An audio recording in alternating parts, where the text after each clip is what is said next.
Good morning. Let's just begin with a few facts.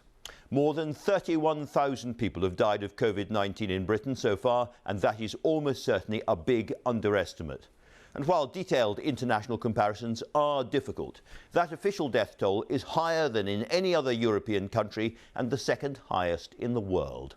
Ministers are being told that people here are still catching the disease at the rate of up to 20,000 every day. Now, later today, the Prime Minister is going to be making an address to the country about what his assessment is of where we are now. This morning, we are not going to do any silly second guessing about what he might or might not say. You can turn on and see for yourselves later on. But instead, we're talking to scientists and others about what we know and what we don't.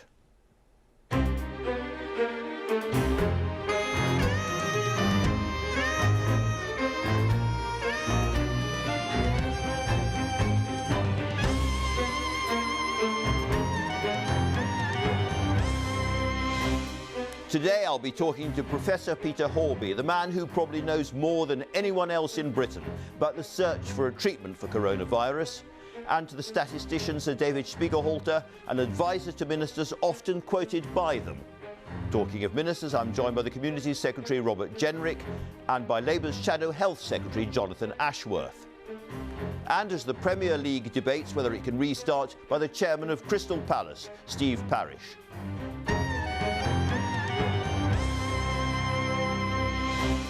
And we'll also talk about what people have been doing to pass the time during the lockdown. Baking with Prue Leith, who has advice for kitchen amateurs, and what to read with best-selling author Robert Harris. His latest book is about a future dystopian Britain worn down by disaster.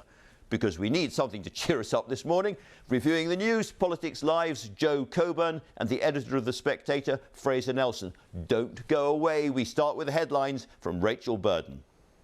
Thank you very much. Good morning. The government will abandon its stay-at-home message on coronavirus and replace it with advice to stay alert.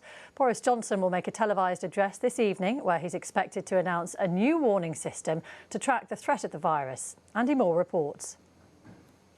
As the sun shone, police in Hackney in East London said they were fighting a losing battle to persuade people to stay at home. They said hundreds of people were out enjoying food and drinks. They tried to remind them that they should be only out for exercise. Boris Johnson will tonight outline how it will be eased very slowly and very cautiously. First, there will be another meeting of the Cobra Emergency Committee before his televised address at 7 o'clock. He's expected to announce a scale of coronavirus alerts similar to the system for terrorism. They will range from level 5 red to level 1 green. We're said to be currently at level 4, moving towards level 3. There will be a new slogan too: stay alert, control the virus and save lives. The government is emphasising that any changes to the lockdown will only be made with extreme caution. Importantly, it is true to say that moving beyond COVID will be a gradual process, not a single leap to freedom. So when we do emerge, the world will seem quite different. Yesterday, the government said another 346 people had died with coronavirus in all settings, bringing the total death toll to 31,587.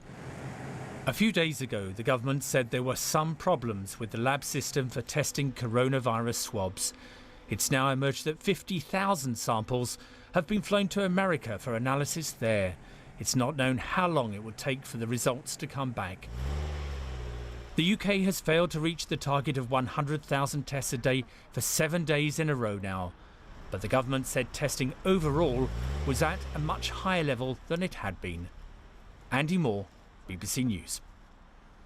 Barack Obama has called Donald Trump's handling of the coronavirus crisis an absolute chaotic disaster.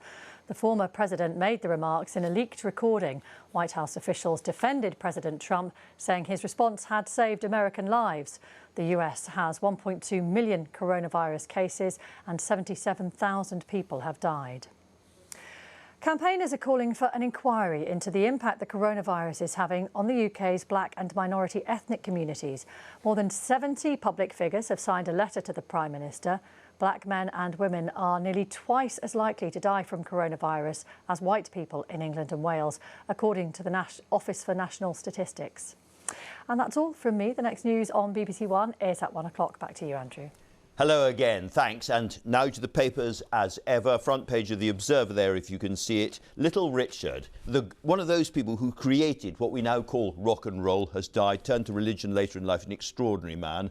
Very sad to see him go. The headline, no return to work until we feel safe, the unions tell Johnson. And there is a lot of worry inside the government. This is going to become a left-right issue as unions and others say, no, it's too early to go. An extraordinary picture in the Sunday Times here. There's the Prime Minister with a Costa Coffee cup in one hand, walking across St James's Park and being berated, it appears, by a passer-by. He looks a bit crestfallen by that. Mail on Sunday, Hancock, give me a break, bust up with the Prime Minister. Somebody inside the government is briefing very strongly and very personally against the Health Secretary. The blame game, I would suggest, is already beginning. The Sunday Express, virus threat still critical, and a rather worried-looking Boris Johnson on their front page. The Sunday Times, 100,000 people will die, it says, if the UK eases this lockdown too quickly. That's a warning from scientists, and Little Richard again there. And finally, not least, the Sunday Telegraph, stay alert. The Prime Minister's new message to the nation, again, Little Richard. And there it is, stay alert, control the virus, save lives. Jo Coburn, stay alert. What do you think it means? Well, it's difficult to interpret exactly what the government wants people to do, but you and I know that in politics, clarity is absolutely critical when it comes to messaging to the public. Yeah. And I think what stay alert, control the virus and save lives indicates is that the government's in a quandary. Stay at home, clear. Protect the NHS, save lives. Lockdown, going into lockdown, led actually to a large extent by people, and people adhering to it worked. Coming out of it is proving much, much more difficult, and it's going to be cautious and careful. I can understand exactly why they might drop the protect the NHS bit, because the NHS has survived this. It has not been overwhelmed. You've had the new hospitals, and the NHS has done rather well. I can see, but stay at home. Once you lose stay at home on the motorways and around the country, people will assume that you can leave home. But then how do you ease these restrictions in any way? Because it's got to be gradual, the government has come to the conclusion that they're going to have to be a lot more cautious than perhaps some ministers would like. And people were expecting, if you remember Prime Minister's questions last week, there was an impression from Boris Johnson that actually there were going to be measures announced today when he speaks to the nation, published tomorrow in the House of Commons, that might have been more significant than we are now expecting. When you're doing something gradual, when you're expecting people to stick to the rules, but perhaps be a little more flexible, impossible to police, people will wonder what they can and can't do until, of course, we hear what the Prime Minister is going to say.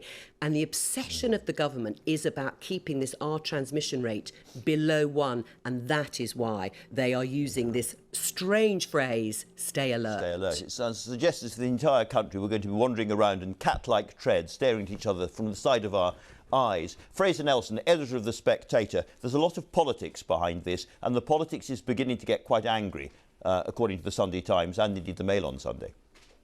That's right, because a lot of, forget about the Tory backbenchers, even members of the government aren't sure of what is the basis of the Prime Minister's decision. We read in the Sunday Times that the big turning point came when the SAGE scientific committee said that if he does, for example, allow us to hang out with one other family, then that might risk pushing the virus contagion levels back up. Now, what is the basis for that advice? It seems as if we're going back to the models of people, but ministers are by no means confident that these models are correct. So tomorrow, apparently, we're going to see published 50 pages of advice as to why the government has taken this decision. And ministers just feel in the dark. They'd like to know a lot more about why the Prime Minister is so confident in the ability of gauging exactly how far the virus spreads to a level of precision which seems to be at odds with what we've seen so far. Tim Shipman, in his Sunday Times piece, argues that ministers feel this is the moment of maximum political danger about to happen now. And there's a phrase used by one anonymous official which says, we might be forgiven for making mistakes on the way into this, but we won't be forgiven for any mistakes on the way out. That's right, and that underlines the mood of caution. People had thought that because Boris Johnson's a kind of liberal buccaneering sort of politician, he might be quite bullish about coming out of lockdown. Instead, it seems he's very cautious. He's the one trying to rein in the rest of his cabinet, the rest of his party, saying that if we put a foot wrong on the way out, we will pay a far higher price for that politically. Public opinion is still quite behind him. People are willing to forgive him for mistakes made, perhaps even the mistakes made in sending so many sick patients back to care homes. But if there is a second wave of this due to a government misstep, he thinks that he won't be forgiven for that politically. And Fraser, just tell us a little bit about why you think this briefing is going on against Matt Hancock, because it seems very pointed and very personal. Well, that's right. There was a little bit of annoyance about the way he said we're going to have 100,000 tests a day by the end of the month. And then that target was sort of fiddled in a way by posting out lots of tests. And now it's emerged for the last week, it hasn't been met at all. I guess in politics, there's a feeling that there's going to be a fall guy, and who should that fall guy be? So there has been briefing against Matt Hancock in general. I guess it's the same for most governments everywhere. Right now, in the government, as in with most households, tensions are getting pretty high, and there have been huge mistakes made by Public Health England in the provision of protective equipment, in the way in which the tests weren't up to where we wanted them to be. Sooner or later, people are going to start to ask, in a way they're not right now, whose fault was that? Yes. Who ultimately carries the can? Being the health secretary is a dangerous job in such circumstances. It certainly is. It feels a little unfair for Matt Hancock because he's absolutely been working flat out all the time. They're all in it together. They've taken these decisions collectively. It seems a little mean that it's all his fault suddenly. Yes, I'm not sure there's that much briefing against him. I mean, for example, the Mail on Sunday front page today, you've got Matt Hancock quoted saying, "Give me a break," to the Prime Minister. Now, that phrase, you can see circumstances where he might have said that. And I don't necessarily think this is out-and-out character assassination. It is just ministers who obviously are dismayed at the missteps made so far. Now, how far can that really be the responsibility of any a government minister? I guess the political blame game will start. But right now, I think we're just seeing pre-shots in what might be a more bitter war later on. More spectacular later on. Jo, of course, the big question now is how we leave the lockdown. And the Observer front page is saying that trade union leaders are saying, until it's absolutely safe, no way do we want our members to go back to work. Well, and that is a real dilemma. We've just heard Fraser talking about mistakes that may have been made by the government over the provision of protective equipment. And the unions are saying, to use your words and from that headline, until we feel safe. Now, what does that look like? Well, there is no doubt that the polls over the last week or so have shown high levels of fear and anxiety. People did take to the stay-at-home message. Now they may be coaxed out of their homes. They don't want to go back to work, according to the unions, until they feel they can safely travel on transport and be protected at work. But there is always an element of risk, Andrew, when you decide to come back to work. And the unions are saying they want some more guarantees and reassurances over the environment. It's a really, really hard dilemma for ministers. How do you stop people having parties and barbecues in the parks and all the rest of it, and at the same time coax people who really could be working safely back out of their houses? It's a very, very difficult message. And some of it comes down to sequencing. So the unions obviously are looking at their members, and many of them on front line and in frontline jobs, whether it's in transport or the NHS, and many of them have died. And they want to make sure that they can reassure their members, particularly when it comes to schools. And well, let's talk about schools, because without schools going back, of course, many, many workers can't go back either. And that is the sequencing issue. So there have already been questions asked of the government at those daily briefings. Unless certain school years return, then the parents of those school kids can't surely go back to work. This story on the inside pages of The Observer is from a head teacher at a primary school. This is my 14th year as a head, and I have never felt so scared and vulnerable. And she outlines exactly what would be needed in order to socially distance her pupils at school, perhaps only 6 to a classroom, the anxiety of parents that mean perhaps they wouldn't send their children back. But actually, interestingly, on this edge of it are about countries who are sending school children back. It's already started there. All right. Fraser, can I ask you about the other great issue I think people will be talking about this weekend is their summer holidays. And the Sunday Times and many other papers have done spreads because it seems that if the government is going to quarantine everybody coming into the country for 14 days, the aircraft industry feels that's the final blow for them and holidays themselves will be very, very badly affected. That's right. I mean, it's typical. If Britain's quarantining people, it stands to reason other countries will too.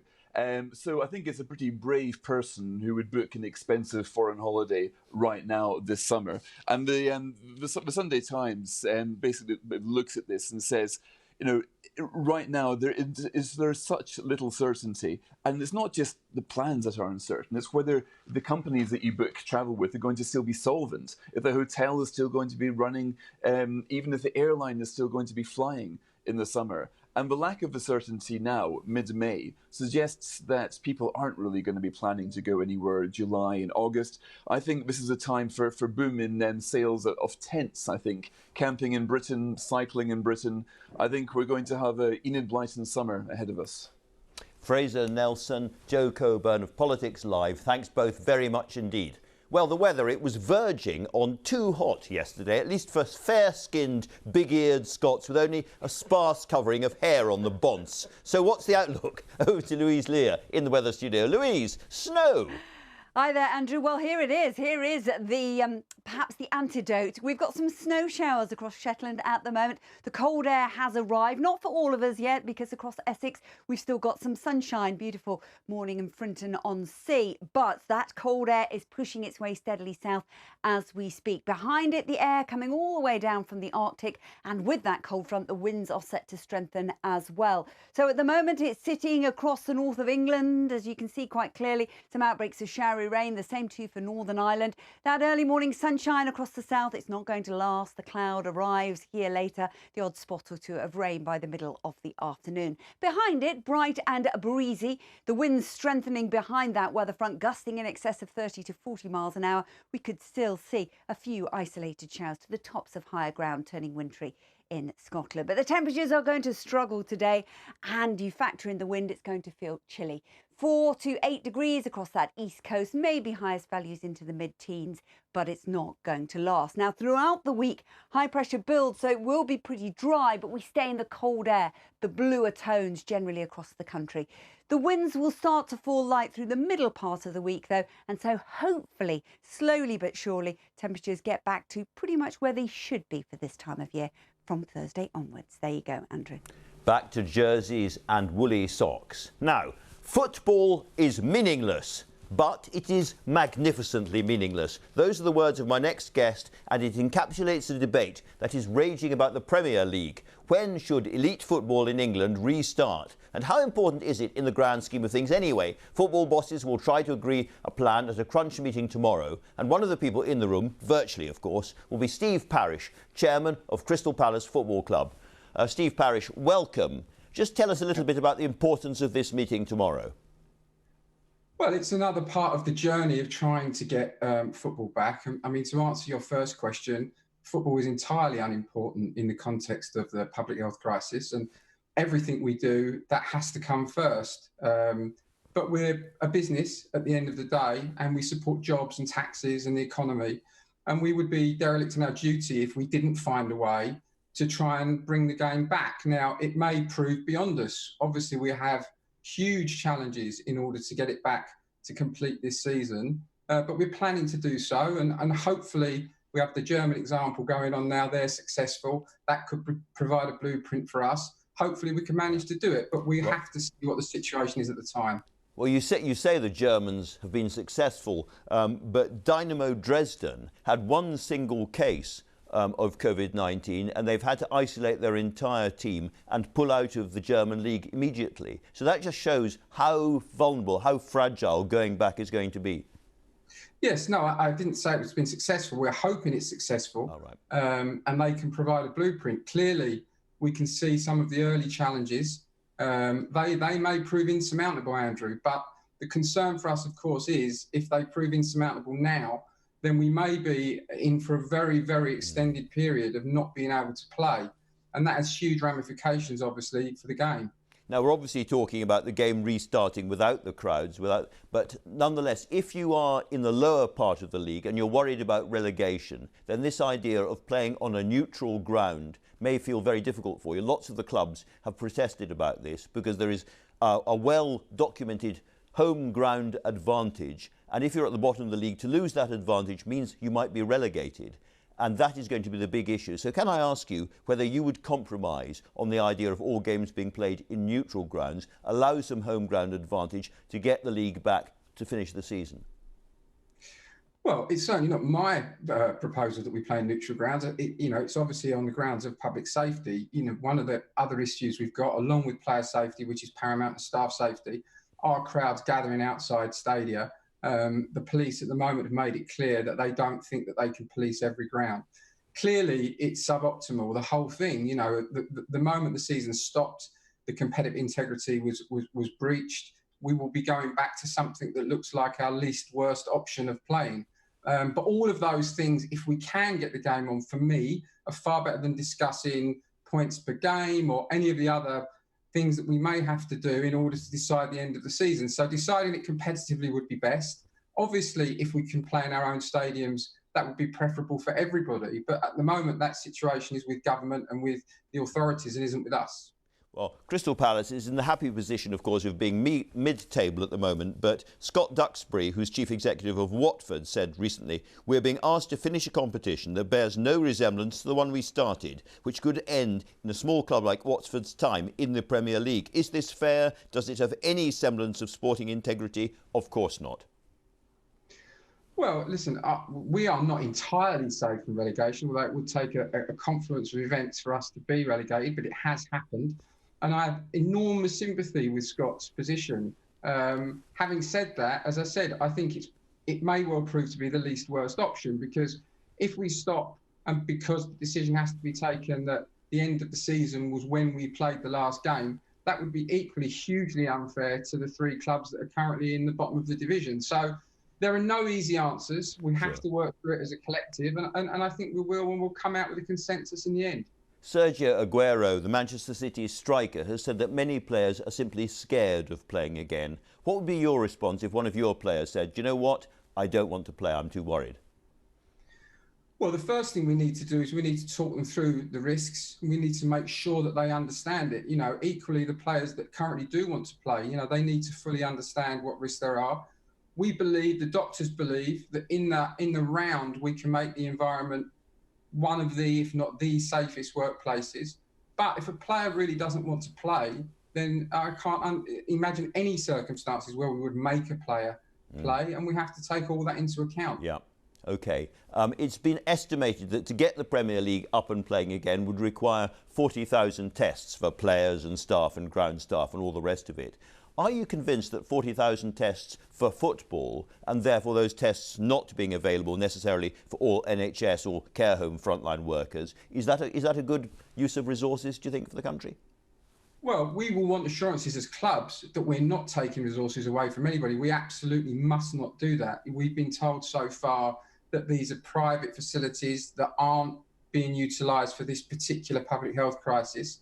We will obviously all want more clarity on that, and it's absolutely essential that that isn't the case, Andrew. We simply can't take tests away from anybody that's more needing than us.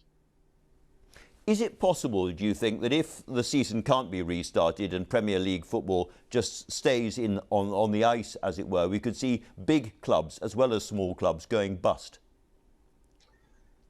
Well, we're not quite at the stage of going bust. One would hope that we could get football back in some way before the end of the year. But these challenges, as you're speaking about on your show, they do not seem, as much as we would all wish it, to be likely to go away anytime soon. So obviously it's a threat. We're essentially an events-based business with mass gatherings. So we are probably a long way down the track of an industry that can naturally get back to our normal state. So the TV companies and the broadcasters we have here are very supportive, but around the world there are different challenges for our broadcast partners.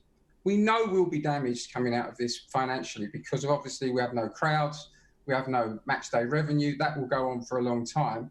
It's really about damage limitation and seeing what we can salvage. And hopefully we can get to a point where certainly no Premier League club is in that situation. But I think down the leagues where the gates and all of that kind of income is 50% of the money, things will get very critical very quickly.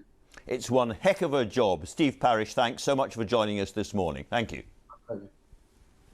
Now, Professor Peter Horby chairs a crucial scientific committee advising ministers, the New and Emerging Respiratory Virus Threats Committee Advisory, or NERVTAG it's called. He is also, when it comes to coronavirus, Mr. Treatments. He's currently running the world's largest randomised clinical trial for potential treatments for COVID-19. And I spoke to him just a little earlier, and I began by asking him whether we will get an effective treatment for COVID and when. Treatments in many ways are easier if we're looking at drugs that are already used. So the trials that we're involved in are using what we call repurposed drugs. So they're drugs that are already on the shelf in the pharmacy.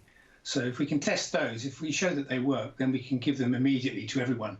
You know, with vaccines, you're giving them to a much wider population. You're giving them to people who are not yet sick. So the risk-benefit balance is very different. So you need to be a lot more careful with new vaccines. But with drugs that already exist, if they work, then we can use them straight away. So I think there's a reasonable chance that we will find some drugs that work, you know, perhaps even this year.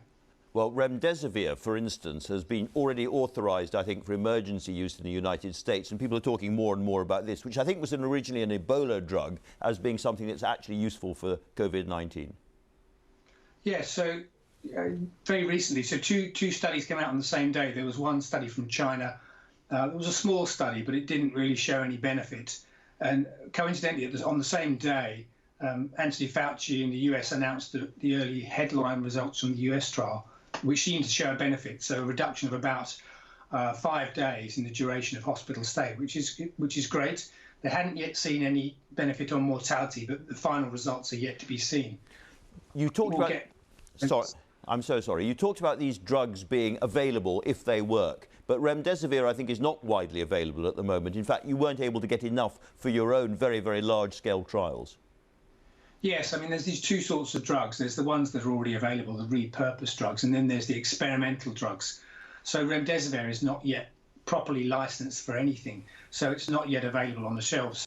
Can you just explain to us how your trial works? So the recovery trial it's a national effort, really, and I think in the UK, we're in an excellent position, probably better than anywhere else, because we've got the NHS.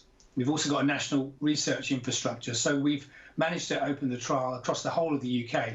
So it's open in all the devolved nations. It's open in over 170 hospitals. So really, it's there for any doctors and any patients to enrol into the trial, which means we can get very big numbers. So we've now enrolled 9,500 patients into the trial, which makes it the biggest trial we believe anywhere in the world. So it really puts us in a very good position to get some very clear answers about whether these drugs are beneficial. We've heard an awful lot about hydroxychloroquine. Is there any evidence at all that works?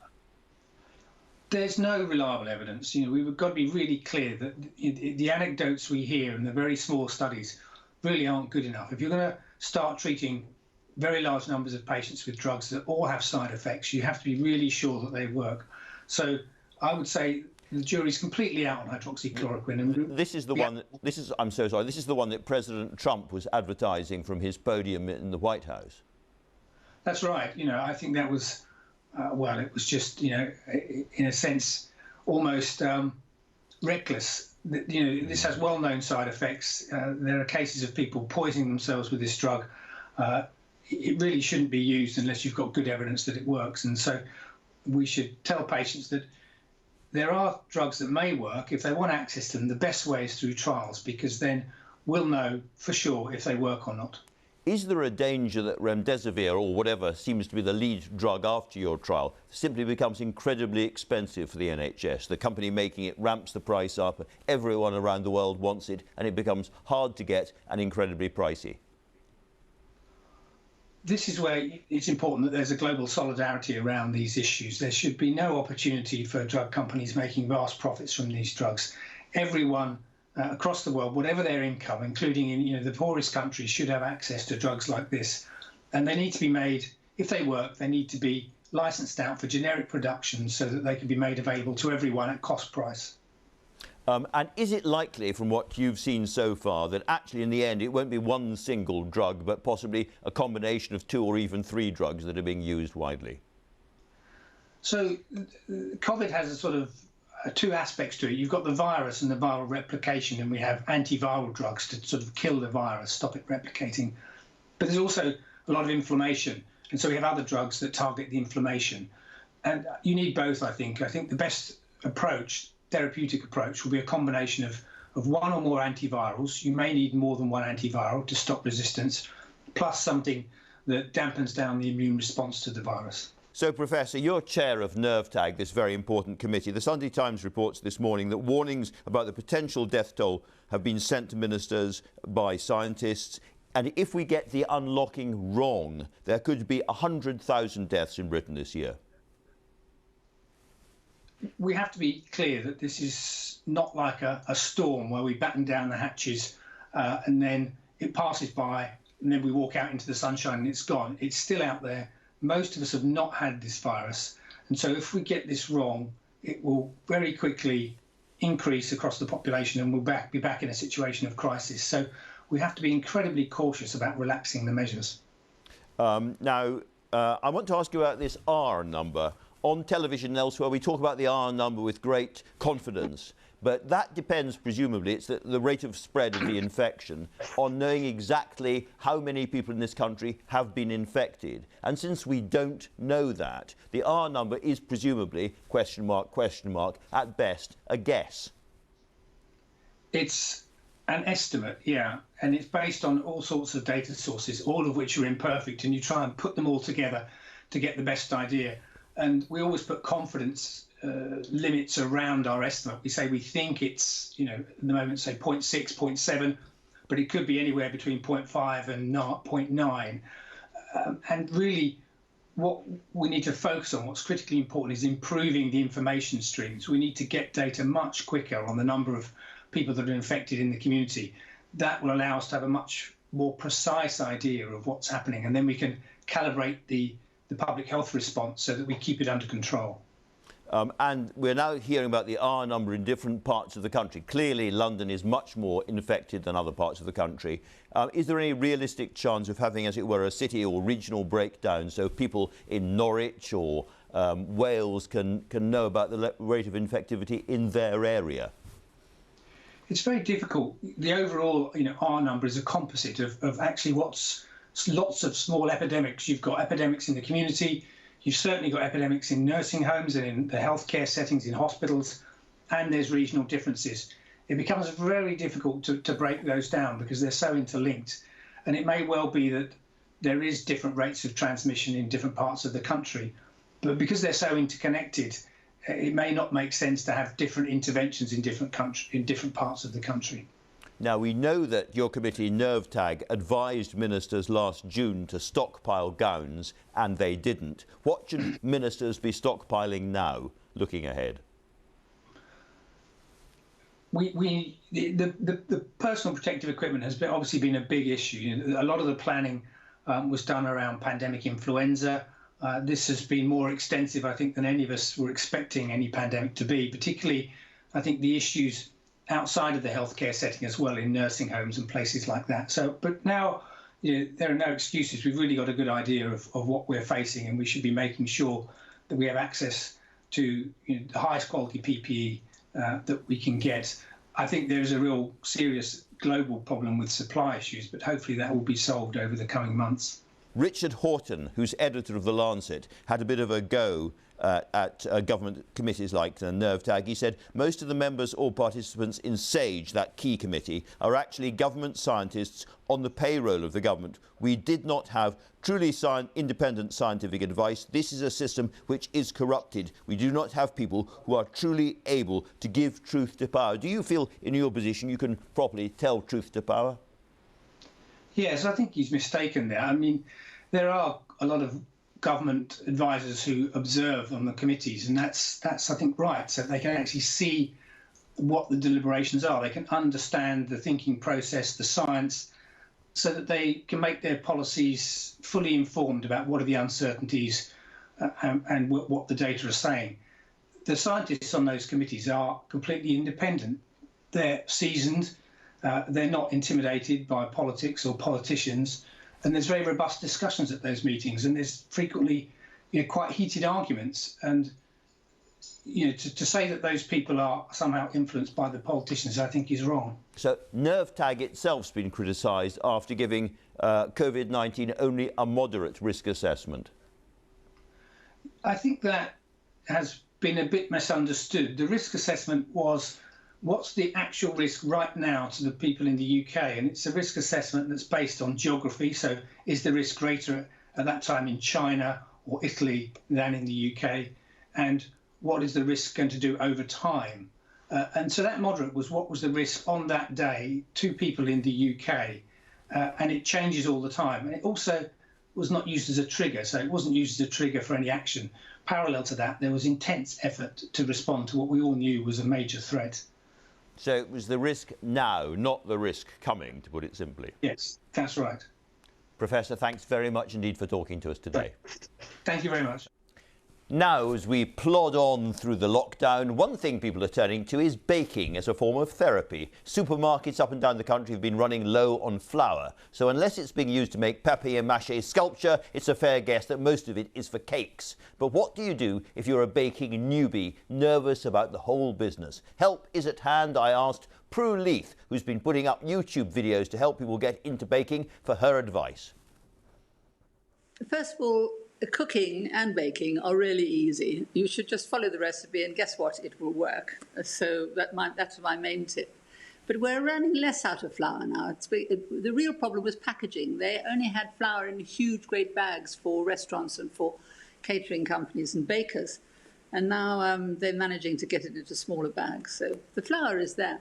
It is there, but some people still haven't got it in their kitchens. So if you haven't got flour, but you want to bake, what should you do? Well, my favourite non-flour cake, in fact, my favourite cake of all time, is the Italian polenta cake, lemon polenta cake. There are lots of versions of it, but I use the River Cafe one, which is unbelievably rich and delicious. It's actually got something like, I think it has 6 eggs and 4 lemons and a ton of butter. But the main thing is it has polenta, which is maize flour instead of flour, and it has ground almonds. And you can use ground up nuts instead of flour, chestnut flour and hazelnut flour and pistachio flour and all sorts of things. Not cheap nut flour, but ground almonds aren't too bad. And that cake is just wonderful. There is something magical about baking and seeing it rise and something coming out of the oven. And lots of kids want to get involved. Is this something that you would recommend or not recommend for parents to try to get children involved in their baking? Well, I've always banging on about children learning to cook and to bake because I just think it's so creative and it's good fun and it's something you can do together, or if you're alone in isolation, you can do it and take pictures of it and show it to your friends. It's a very satisfying thing, and besides which, it's useful and you can eat it. And children love it. I have never, ever met a child who didn't enjoy cooking. Now, you're a practiced broadcaster, but you've been doing social media videos about how to bake. Has that been a nightmare or quite easy? Quite a nightmare. I'm not very good at all this, but my husband is getting really dab-handed being the cameraman.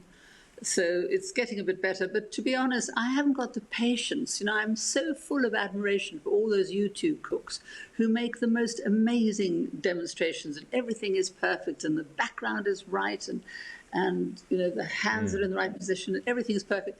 I can't be bothered. I just do it as I would normally do it, and it isn't always perfect. But the stuff tastes lovely and it works, so I think it's fine. Given all these new social distancing rules and so forth, Prue, do you think it's going to be possible to do the Great British Bake Off this year? I really hope so. Everybody's hoping so. But, we're all waiting for Boris to tell us what we're allowed to do and what we're not allowed to do. So certainly it's impossible at the moment because, there are really a lot of people on set. But I'm sure they'll find a way as soon as they can. And they're determined to do it. Are you determined to be part of it if it happens? Oh, absolutely. I'd be very upset if somebody kicked me off. And I had to... last year I did Junior Bake Off and Senior Bake Off, Whether or not I'd be able to do both this time, I just don't think there's enough time in the year, so I'm not sure. Well, Prue Leith, kick you off they wouldn't dare. Thanks so much for joining us on this lovely Sunday morning. I really hope you're right. Labour has been asking for more clarity from ministers ahead of Prime Minister's address this evening. The Shadow Health Secretary is Jonathan Ashworth. Jonathan Ashworth, welcome. We have seen this morning that the government in England has dropped the advice saying stay at home and replaced it with stay alert. What's your reaction? Well, we know that the lockdown that we've been in for now 7 weeks, the lockdown that we have supported and continue to support, has helped us hospital admissions for the virus come down. It looks like the death rate, numbers of deaths is coming down. But we've always said that this virus is deadly. It spreads with speed. It can spread.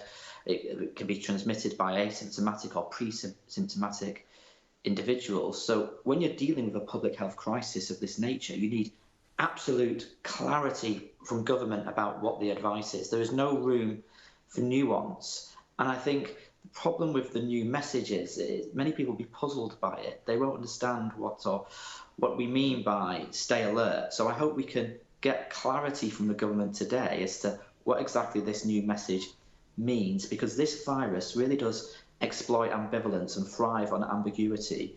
We need clarity at all times. What do you think stay alert means?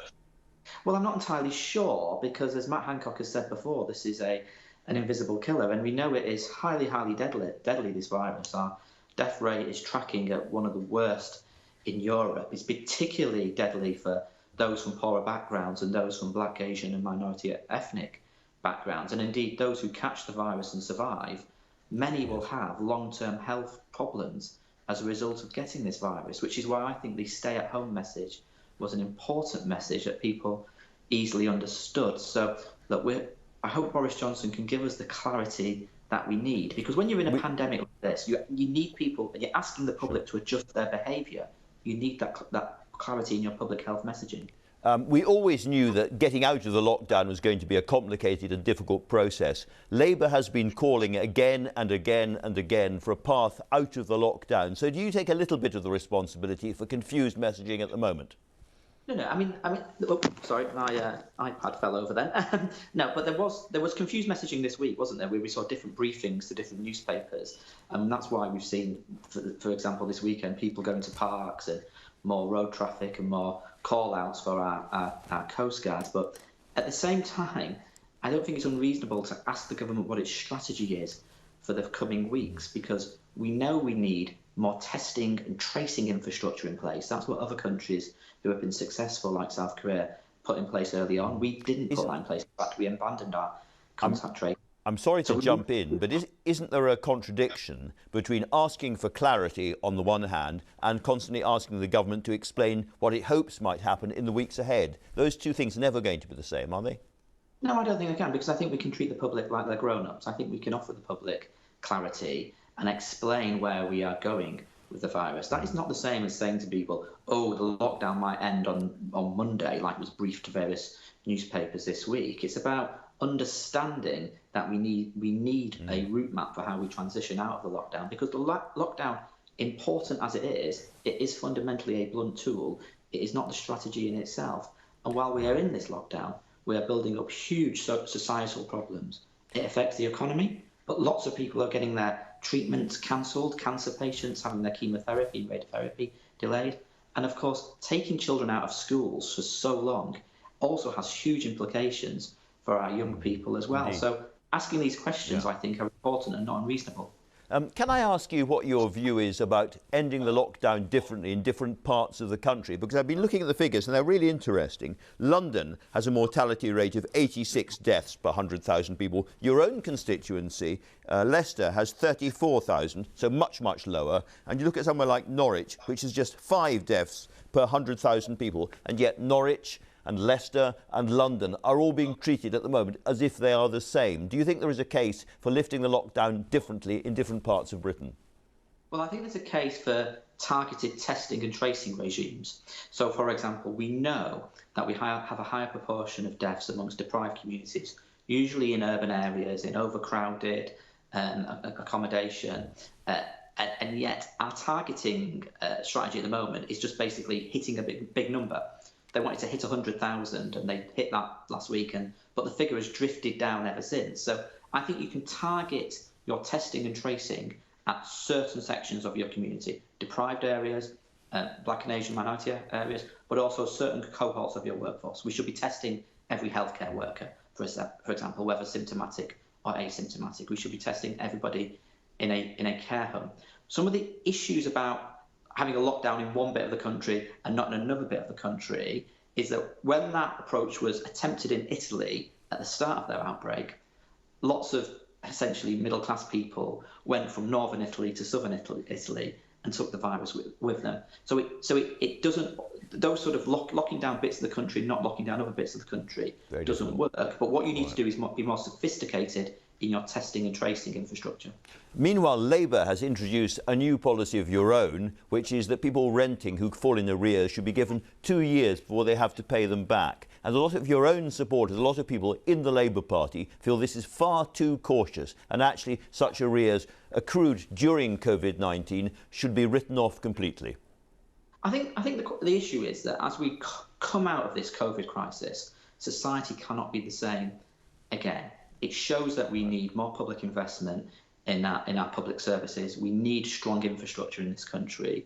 We need to rebuild our economy so it's not based on low pay and 0 hours contracts. So we need to have a debate about the country about how we rebuild our country when we come through this.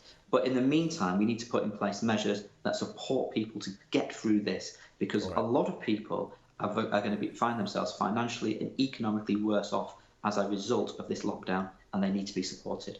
Jonathan Ashworth, thanks very much indeed for joining us this morning.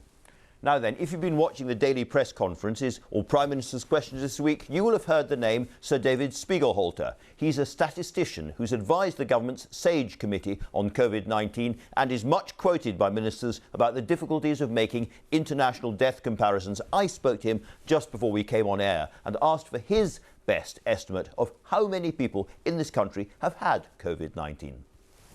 We can do some very rough back-of-the-envelope sums. We've had maybe, 35,000 deaths from COVID-19. People would say that the infection fatality rate, that's the proportion of people who get infected to go on to die, is on average probably less than 1%. But let's say it's 1%. That multiply those up, which I'm sure you could do in your head, you get 3.5 million people infected in this country with the virus, and that looks like that's a minimum. But of course, it could be much higher than that. People say the infection fatality rate might be half of that, which would mean there'd be about 7 million people, at least in this country, that have been infected. And it is extraordinary. And some people are claiming half the country's been infected. It is extraordinary that we don't know these basic facts yet. And we've heard now from Ian Diamond, the head of the Office for National Statistics, that they have finally got asked to do a proper survey. April 17th, they finally got asked to do it. And we're going to start getting the results, looks like this week, of how many people have got it and how many people have had it.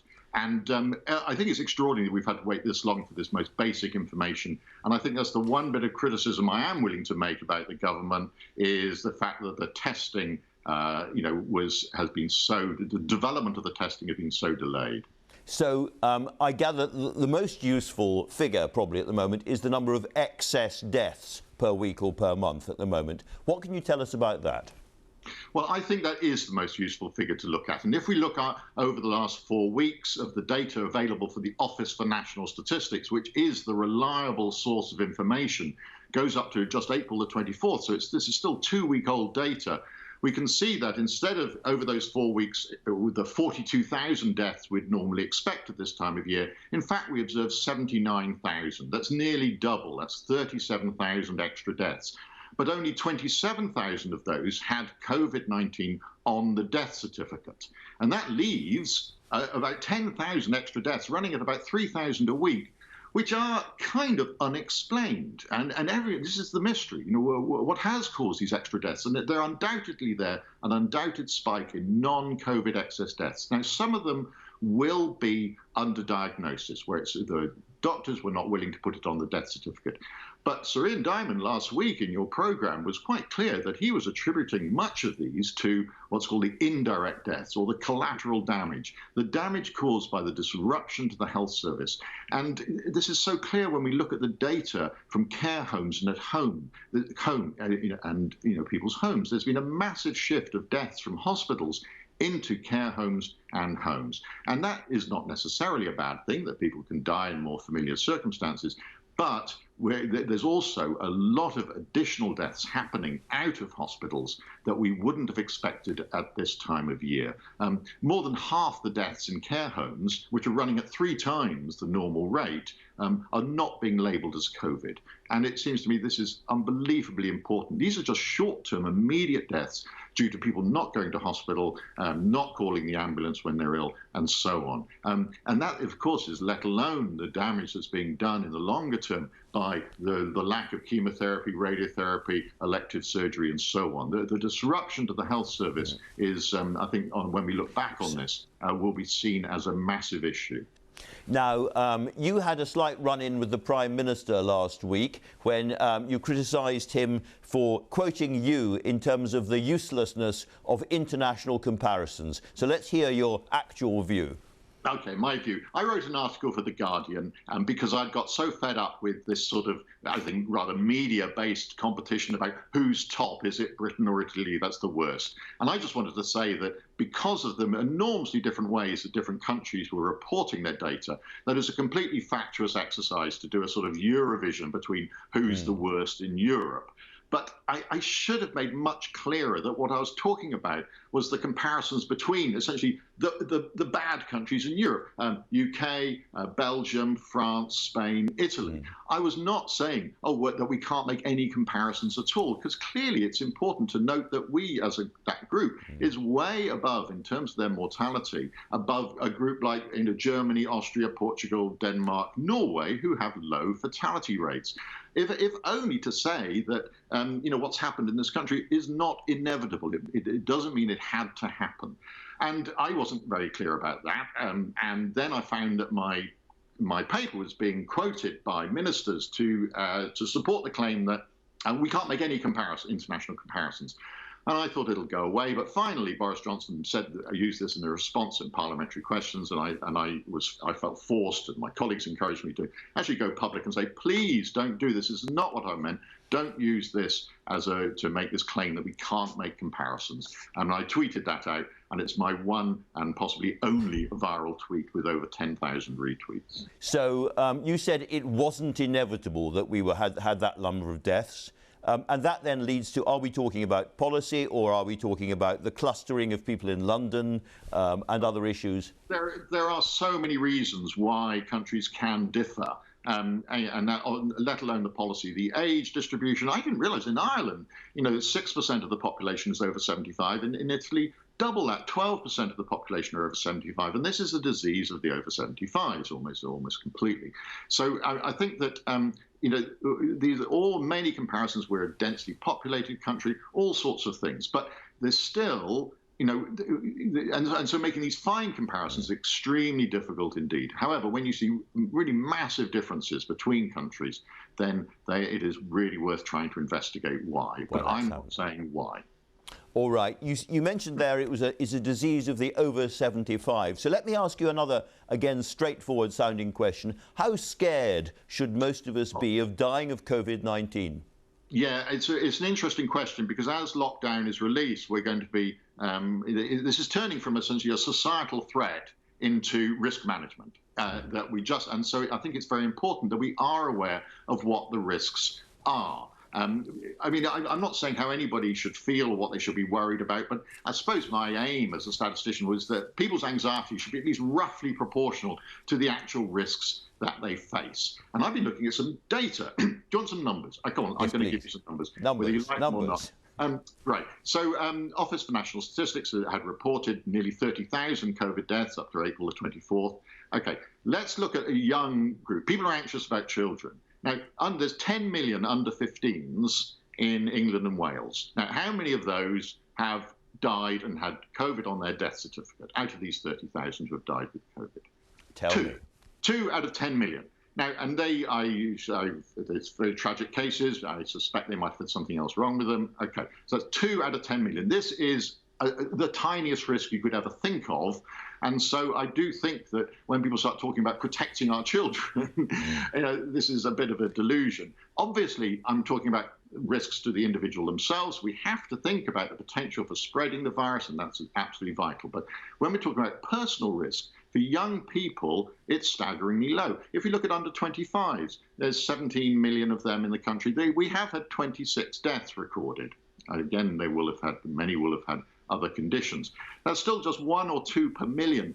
That's about the risk we face in over a couple of days of general accidents and sudden death. So this, again, is completely trivial. Let's compare it with the over 90s. No, more than 1% of the over 90s in this country have so far died from COVID, just in 4 weeks, essentially. So that's a substantial proportion. That is 10,000 times the risk of the younger people. Now, it's very difficult to communicate that staggering gradient in risk. You can start talking to people and say, well, the risk doubles roughly every 6 or 7 years. And so you can just see it multiplying up and multiplying up. But, it's my job for people like me to try to do this. So we're talking about the over 70s and the over 75s. A lot of this is about how well the communication is done. And we're now very familiar with these daily press briefings. How well are they working, do you think? Well, I watched yesterday's, and frankly, I found it completely embarrassing. We get told lots of big numbers, imprecise numbers of tests being done, 96,878. Well, that's not how many were done yesterday. That includes people that were posted out, tests that were posted out. We're told 31,587 people have died. No, they haven't. It's far more than that. So I think this is, actually not trustworthy communication of statistics. And it's such a missed opportunity. There's the public out there who are broadly very supportive of the measures. They're hungry for details, for facts, for genuine information. And yet they get fed this, what I call number theatre, which seems to be coordinated really much more by, a number 10 communications team, rather than genuinely trying to inform people about what's going on. I just wish that the data was being brought together and presented by people who really knew its strengths and limitations and could treat the audience with some respect. Sir David, thank you very much indeed for that. The best-selling novelist Robert Harris is working on a new novel about Britain during World War II, but his latest, Second Sleep, is about a future Britain which has been returned almost to the Middle Ages by some unnamed catastrophic event. Who better to talk about reading and writing during this disaster? It's a book that's sort of been in the back of my mind for a long time to write. It's sort of set in when you start reading it, I'll have to give this away, I'm afraid. When you start reading it, you think you're in the past, and then gradually it becomes apparent that you're in the future, and some terrible calamity has occurred in southwest England and indeed the whole world, and we've gone sort of back in time because our civilization has collapsed. At the time when I wrote this, that seemed a rather longer shot than it does now. Yes, and you keep the disaster ambiguous. We don't know what it was, but it could have been a pandemic. And in fact, you looked, I think, into preparations for pandemic when you were writing the book. Yeah, the characters in the novel, they discover for 500-year-old cache of documents, one of which is a letter from a government scientist warning Whitehall to take heed of the threats that the country faces, existential threats, one of which is listed as a global pandemic. The gist of it is that this guy is convinced that we're not doing enough to safeguard ourselves. And the characters in the novel in the future set out to retrace his path. We've just had the 75th anniversary of VE Day, and you are sitting there, I think, working on a book about the Second World War again. You're returning to the Second World War. How has writing been affected by lockdown? Made much easier, one assumes, because there's fewer distractions? No, on the contrary. I mean, you're right in one sense. In my working pattern is I write a novel generally between January and the end of June. And so, I would have been in lockdown effectively at this time. but it relies upon the rest of the world functioning, actually. I mean, I lock myself away for the mornings or work until about lunchtime, and then I need to see people and I need to go out or go to a restaurant, get a sense of life, you know. If it's just permanently quiet, then it becomes much more of a strain, and I have found it quite difficult. I think sleeping is quite difficult. The bird song becomes infuriating eventually. Now, can I ask you about what you're reading as well, Robert? Because a lot of us are sort of sitting there, we've got time on our hands, and we're looking at great novels or great novelists of the past or short stories, filling in things that we haven't been reading before and using the time. What's your advice? Well, I mean, I have been having to read a lot of novels about the books about the V2, which is not much use to anybody else. But apart from that, the one that I really will associate with lockdown is Craig Brown's new book about the Beatles, 1, 2, 3, 4, because it reminds one of a sunnier, happier time of youth and optimism, and also the way Craig has written it with sort of mosaic style, short chapters, anecdotes, makes it quite good to read at this time, because I find it's quite hard to concentrate on anything very substantial. So that I would recommend. That's been a good solace to me. You're a man whose professional life involves looking ahead a lot. So can I ask you, what are your hopes and fears for the future at the moment? Well, I'm by nature an optimist. I think that we will come out of this. I think we will taper out of it. There won't be some great day like VE Day where, we're all out in the streets and celebrating it's over. I think we're going to live with it for a long time. But I think we will come out. So to that extent, I'm optimistic. I'm slightly pessimistic about a virus. One thing about writing about wars has taught me, about a vaccine, I should say, one thing that writing about wars has taught me is that at the beginning of a crisis like this, people always make their hope their prediction. And so they always said it will be over by Christmas. Nobody ever forecast the war would be longer than it turned out to be. So I think that this may go on for a long time. We may not even get a vaccine, but we'll adjust to live with it, because we're a species that survives by cooperation and indeed by courage. A courageous and cooperative species. Robert Harris, thanks very much indeed for talking to us this morning. Thanks, Andrew. Well, I'm joined now by one of the public faces of the government throughout this lockdown, the Communities Secretary, Robert Jenrick. Robert Jenrick, the government has dropped its original stay-at-home message and has substituted stay alert. What does stay alert mean? Well, good morning, Andrew. And at 7 o'clock tonight, the Prime Minister will lay out a roadmap for the next phase of the virus. We've passed the peak, and so we do think this is the right moment to update and to broaden the message. So stay alert will mean stay alert by staying home as much as possible, but stay alert when you do go out by maintaining social distancing, washing your hands, respecting others in the workplace and the other settings that you'll go to. This will be a cautious message because the rate of infection is still high and the public are understandably anxious. I suppose that this is only for England. Scotland and Wales will keep stay at home as their message. We would like the whole of the United Kingdom to move as one. That's our strong preference. Well, the Prime Minister will lay out this message for the whole country tonight, but obviously Scotland, Wales and Northern Ireland can choose to take different approaches if they wish to. Here is why. I mean, Nicola Sturgeon, the First Minister of Scotland, has said on Thursday, for us to drop the clear, well-understood stay-at-home message right now could be a potentially catastrophic mistake. Well, staying at home will still be an important part of the message. We want people to stay at home as much as possible, but when they do go out, to work or to shop or to look after the vulnerable, to do so by respecting social distancing. And one of your previous contributors said there's no place for nuance. I disagree with that. I think that the public are capable of understanding a broader message as we move into the next phase of the virus. We're going to be living with the virus in one form or another, hopefully declining for some time. So we need a more nuanced message, and that's what the Prime Minister will lay out later today. Well, already up and down the country, as you have seen, lots of people are ignoring the lockdown. Why do you think that is? Well, some people are, but the vast majority of people have adhered to the social distancing guidelines, have stayed at home, and that's been very important to the progress that we've made, that we have now passed the peak of the virus, that the rate of infection is reducing within the community. There remains, as you've heard on the programme, a very serious issue in care homes. But I'm grateful to the public for their forbearance so far. And we're hopeful that and confident that this new message will also be abided for and that people will take a vigilant approach in going about their daily lives. Well, I said lots of people are ignoring the lockdown. Let's just look at the tweet that was put up by the Hackney police in East London. Sadly, we are fighting a losing battle in the parks today. Literally hundreds of people sitting, having pizza, beers, wines. As always, a big thank you to those observing the guidelines. That is the scene from Hackney. And again, I say, why do you think that's happening?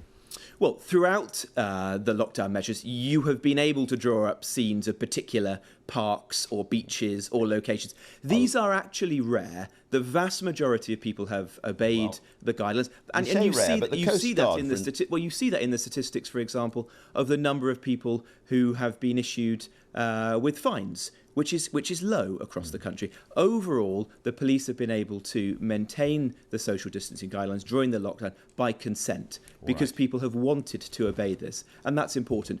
I do also think that it's important that parks are available, because if we're going to have these measures continuing, we want to make sure they're as livable and as bearable for people as possible. Sure, but I mean, the Coast Guard, for instance, who look at the coast all around the country, of course, they say people are ignoring the measures put in place by the government. And I ask you why, and I'm going to give you a possible answer. Let's just look at Thursday's newspaper headlines.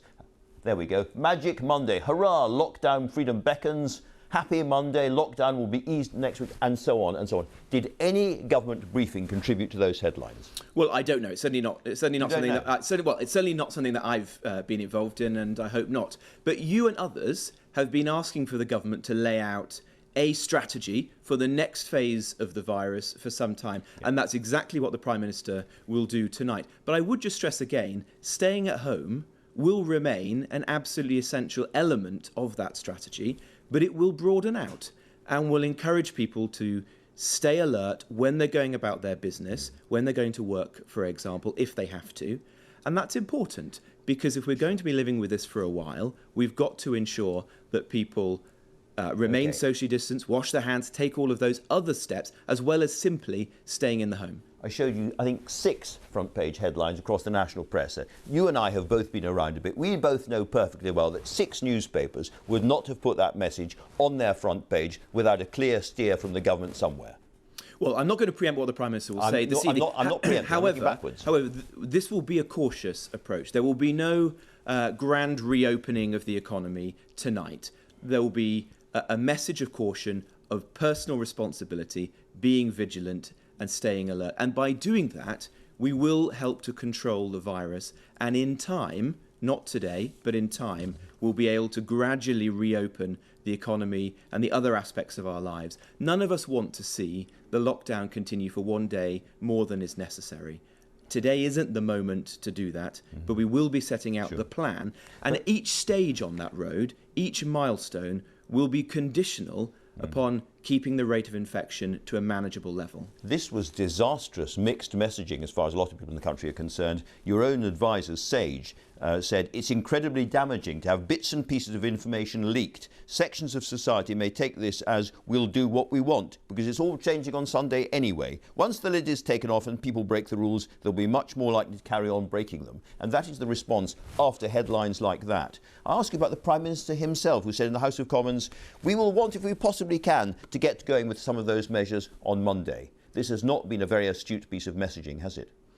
Well, I think the public will have to tune in to listen to the PM tonight. As I say, he's taking a very cautious approach, which reflects the fact that the rate of infection is still high, particularly in some settings like care homes, the understandable anxiety of the public, and we'll have to give confidence to people to go back to work or to other aspects of life in due course. But the very clear message of the government is that that isn't where we are now. There's still some way to go. And so please be vigilant, stay alert, and by doing that, we'll help to control the virus.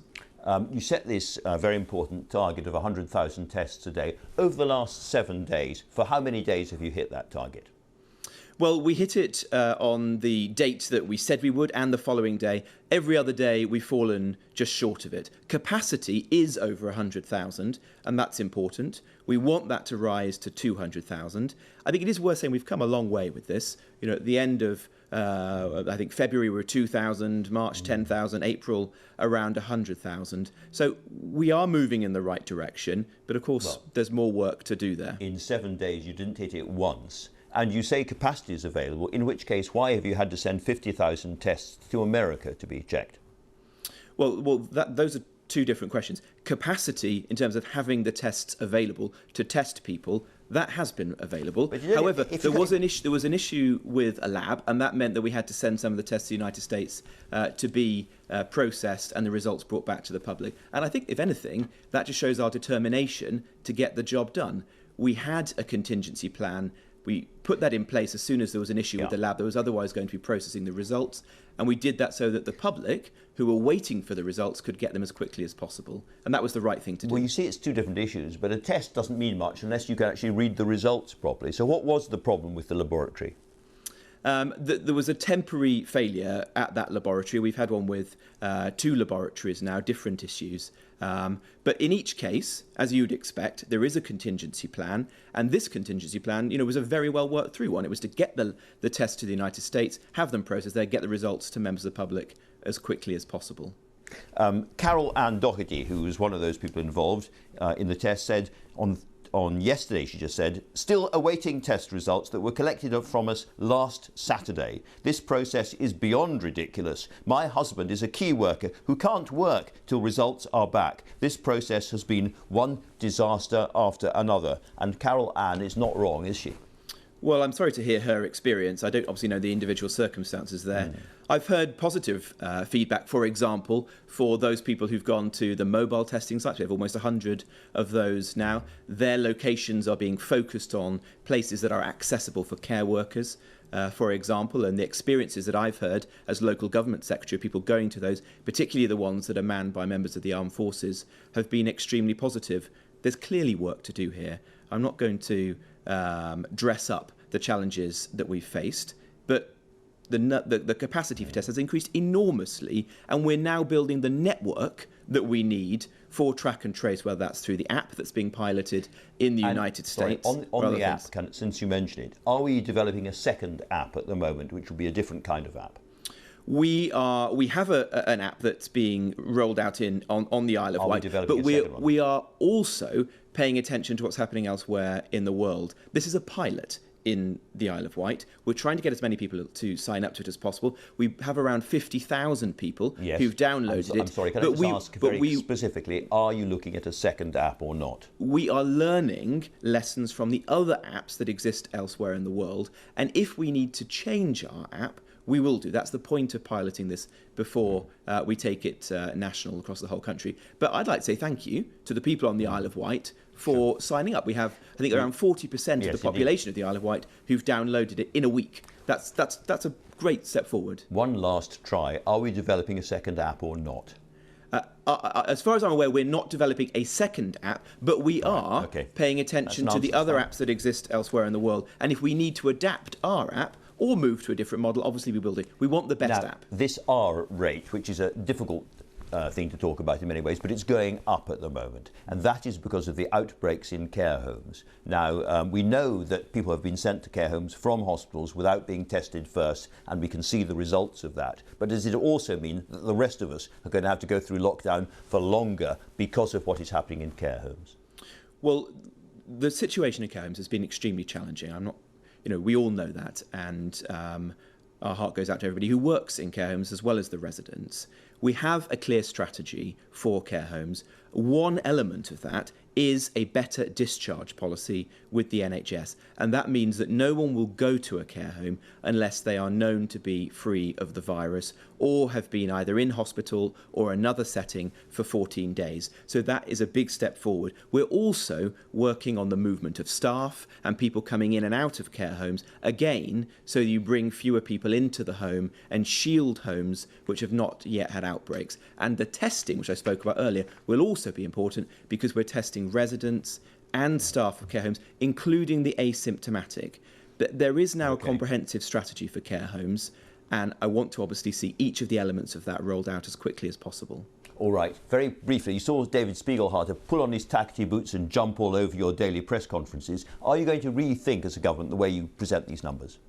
Well, I'm sure there's ways we can improve those press conferences. They continue to get large audiences, but they're designed to inform the public. If there are better ways of presenting the numbers, and I very strongly respect the professor, if we can do that, we should and will do that. All right, Robert Jenrick, thanks very much indeed for joining us. Thanks to all of my guests. I'll be back here next week. Goodbye.